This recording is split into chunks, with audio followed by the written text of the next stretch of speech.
Welcome to Founders Future, a podcast powered by Closers.io, where we explore the journeys of innovative entrepreneurs and the road ahead for them and their companies. I'm your host, Milan Kohut, and in each episode, we uncover the stories behind impactful ventures, the challenges faced, the lessons learned, and the strategies fueling future growth.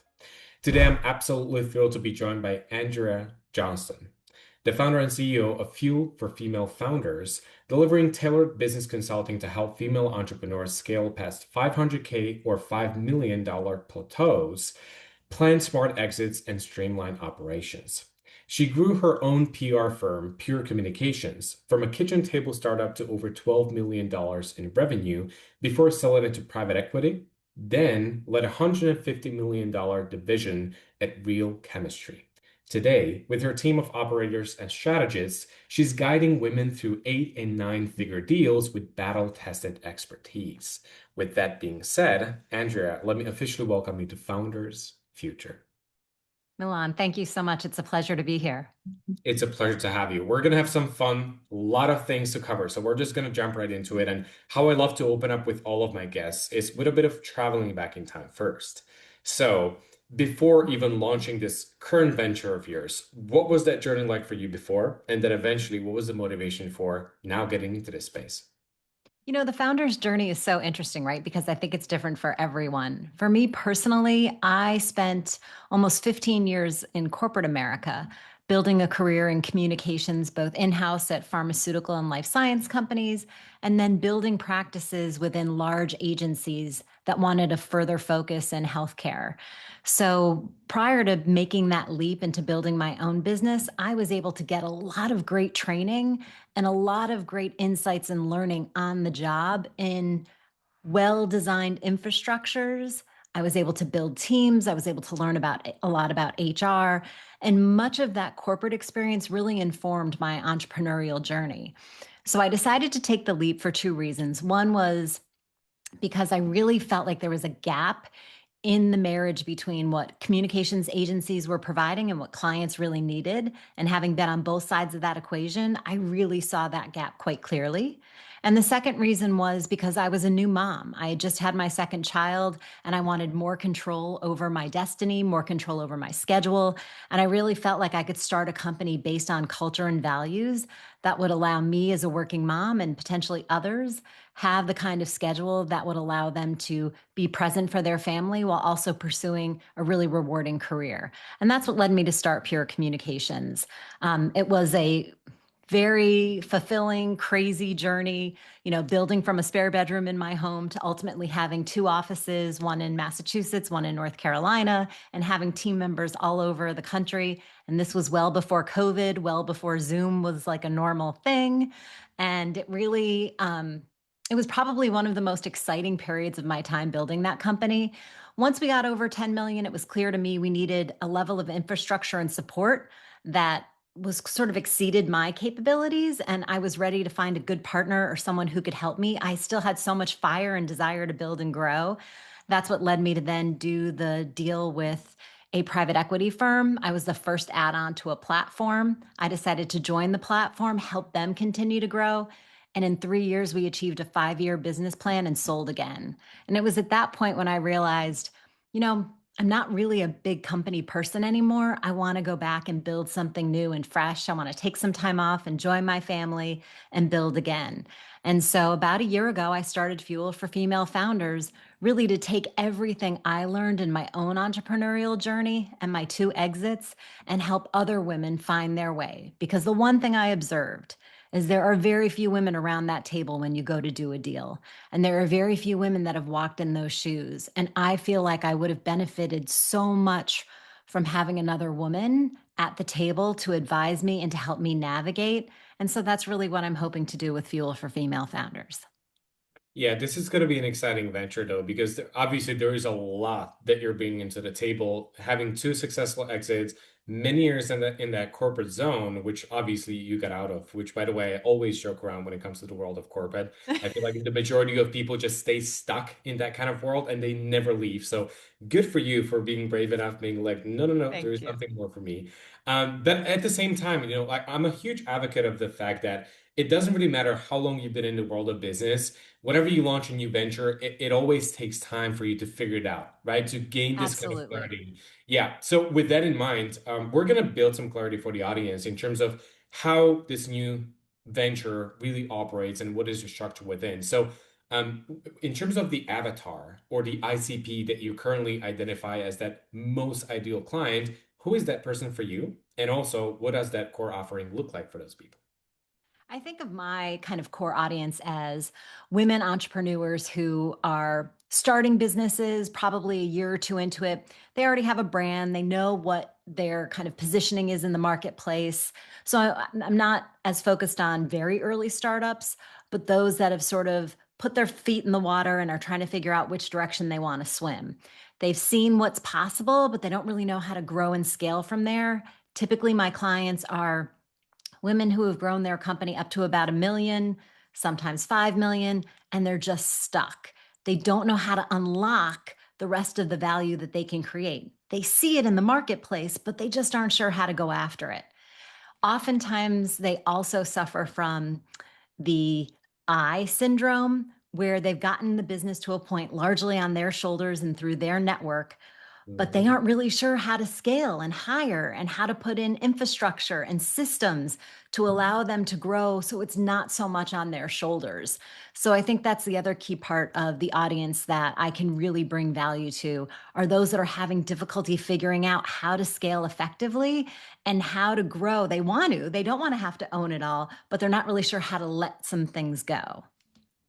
Absolutely. When it comes to the journey that they can expect, though, let's say that I am your new client, and we're just gonna All get right, started Milan, now. let's go. Yeah. Yeah, but I'm curious. I know this varies from case to case, from client to client, but just retrospectively looking back at those people that you've already helped, what do you think is the average time frame or that period of time that you really need to like step into the picture and really get the client from like A to Z? What does that look like?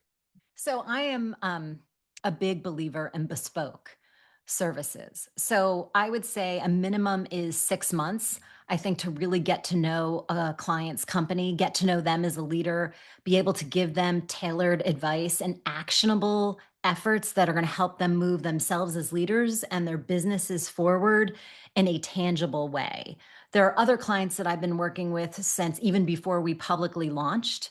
And those clients, the nature of our work has evolved because as their business moves forward, their needs or their opportunities change and they want me to partner with them in different ways. So I would say it's a minimum of 6 months, but I haven't hit the maximum yet. So I think time will tell.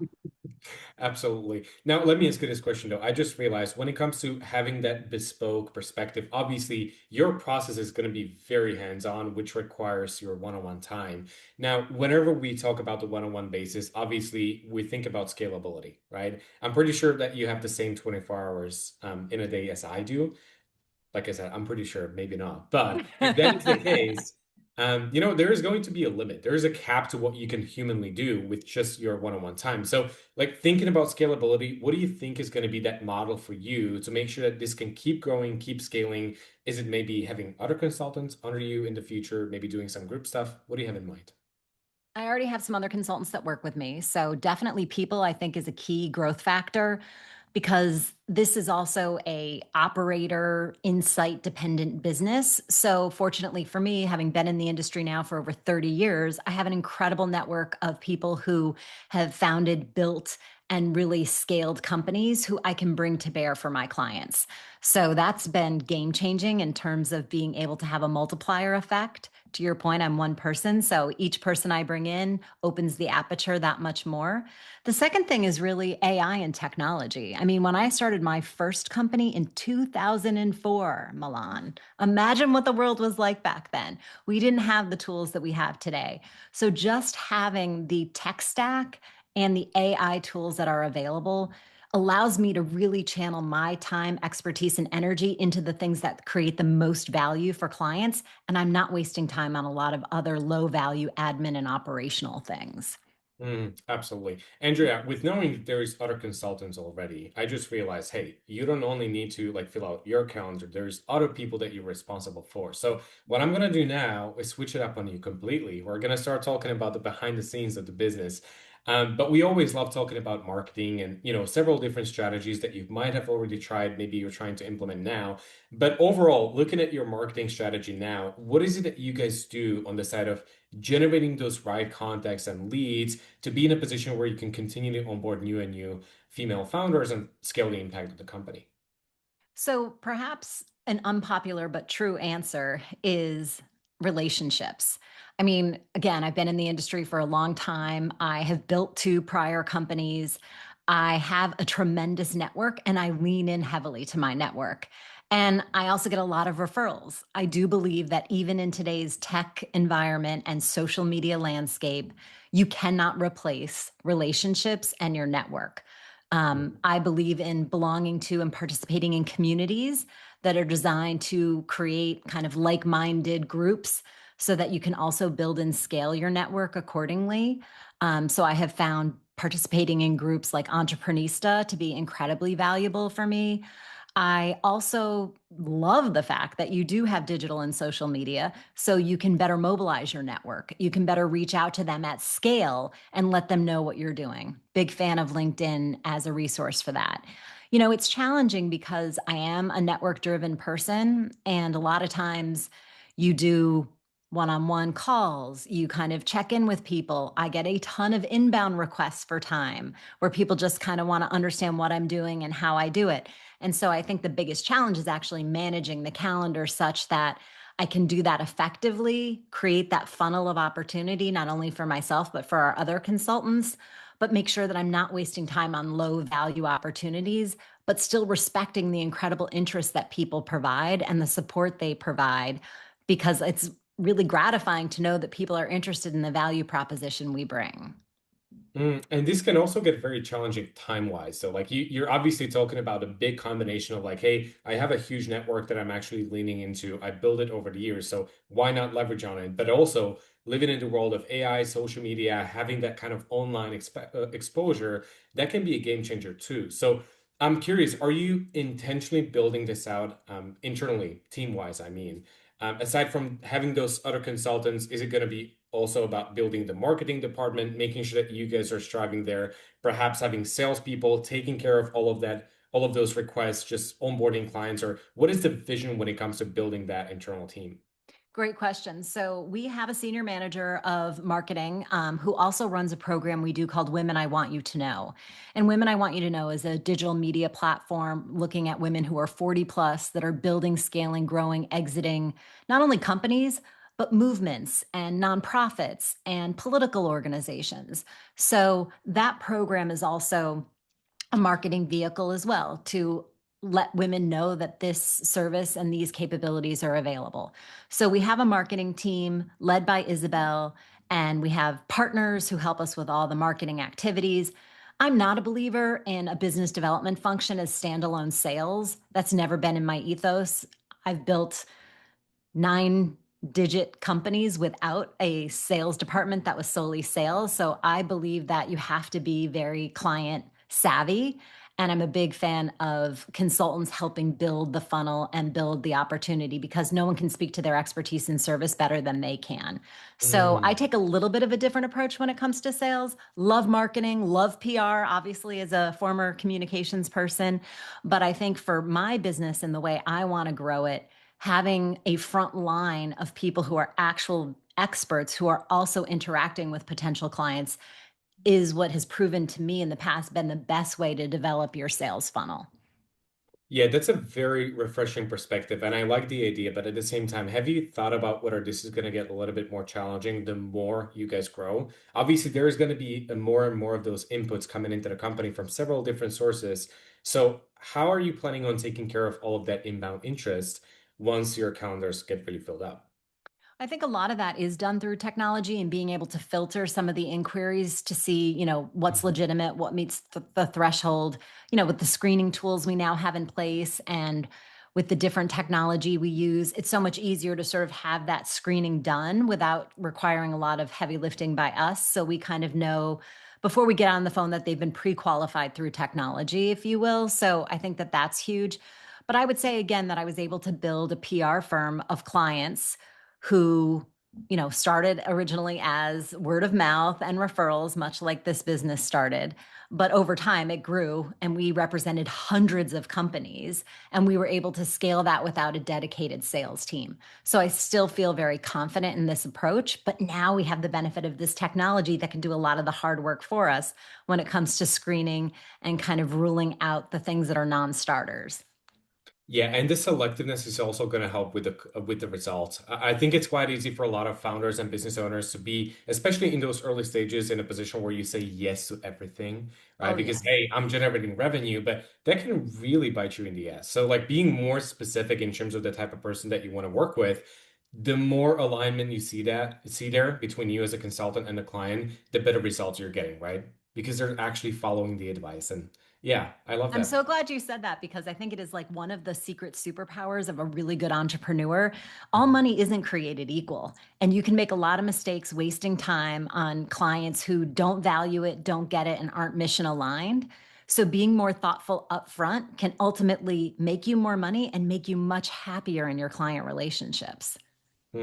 Yeah, I'm enjoying myself a little bit too much right now. I could definitely dive deeper into what we just started talking about, but there's still a couple of things that I wanted to cover. So let me just move on to I wanted to look into the goal setting that you have, especially knowing that you're somebody who is coming from a background of like, hey, I scaled company twice before, successful exit. Now I'm building something new.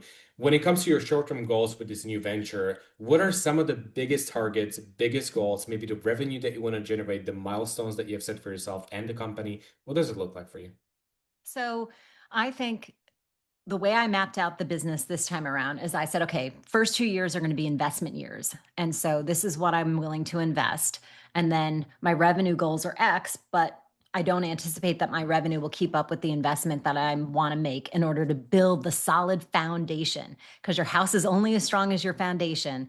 And the thing I learned from the past was invest early and often. And boy, can you then scale when you've got that foundation. So for me, these first 2 years have been about what's my budget for investing in the business? And then what do I anticipate being able to basically make up in revenue to help that investment? I have exceeded those goals for year one. So for year two, I'm actually opening the spigot and investing a little bit more than I anticipated because we have the revenue to support more than I thought. And that has included hiring more people. That has included bringing on a marketing partner to help us with certain of our marketing activities. So a lot of my goals are around expense investment, ROI on that investment, and then upping the investment according to the ROI, building the foundation, making sure that we have the technology stack in place, making sure that I have the key hires in place to allow us to then really go for it once we hit year three. So, other markers and metrics that I have, I'm a big margin girl. Like running my first business, it was all about the margin, and that paid huge dividends for me from an exit strategy perspective. So, margin is very important. It also allows me to reward and recognize my talent, it allows me to reinvest in my business. So, revenue is often meaningless if you aren't looking at your margin, because if your revenue is not profitable, you shouldn't be focused on continuing to grow unprofitable revenue. So I really look at that as kind of a key marker going forward as we build the business, because being able to reinvest and choose where that money goes and how I get to build a culture and an energy in my business is super important to me. And margin allows you to do all of that and so much more. Absolutely. Andrea, you have a lot of inbound interest. You build a great network that you're leveraging. You have capable consultants who are leveraging that potential, turning prospects into clients. It seems like this is operating as a well-oiled machine. But I typically end up talking about how it doesn't matter how long you've been in business, there is always something that comes up. So I'm very curious what you're going to share with me. But out of everything, what are you expecting to really stand in the way of this kind of growth that you want to see in this kind of scale? I think a lot of it is based on my desire for a certain standard. And I think, especially in today's very digital, immediate response sort of world, I can hold that standard too high. And sometimes you can't let the perfect get in the way of the good, and you can't let the perfect get in the way of moving things forward.